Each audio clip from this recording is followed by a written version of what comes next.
I have a collection of letters, personal letters from Amelia Earhart to my aunt, along with a telegram sent to my aunt and her husband when Amelia landed in England on her solo crossing. When my aunt passed away, she left them to me. My aunt's introduction to the aviation community was through her soon-to-be husband, Porter. Porter Adams was part of the early aviation crowd, and when they started dating, she was included in that group. They were close enough so that Amelia agreed to be her maid of honor. And did your aunt tell you any interesting stories about Amelia Earhart? She had a great admiration for her. She'd talk about the last flight she made, where they were still looking for her, and said that most of her friends were trying to discourage it because technically she wasn't the most proficient pilot. She was just a great adventurer, tremendous courage, and just had that spirit. And they were concerned because this was a very technical flight.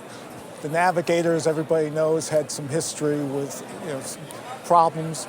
And the equipment, including the radio, we later found out wasn't very good. So they were concerned that maybe this was a little bit too risky.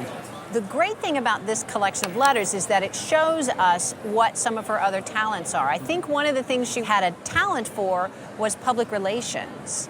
She was a great controller of her image, of the message. And the other thing was she had an incredible entrepreneurial spirit.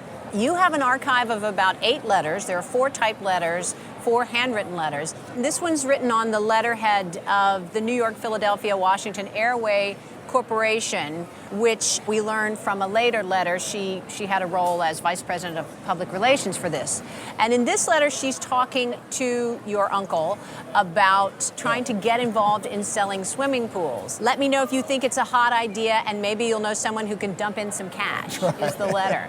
The other letter, over here, this typed letter, is on Hearst International Cosmopolitan magazine letterhead, and it reminds us of her role as a journalist. She's the aviation editor at Cosmopolitan. And the other letters, too, indicate all of the interests and entrepreneurial efforts that she was involved in promoting aviation. She's a very important figure in aviation history. She's a very important figure in women's history. Prices for her manuscripts have very much appreciated in the last 10 or 15 years.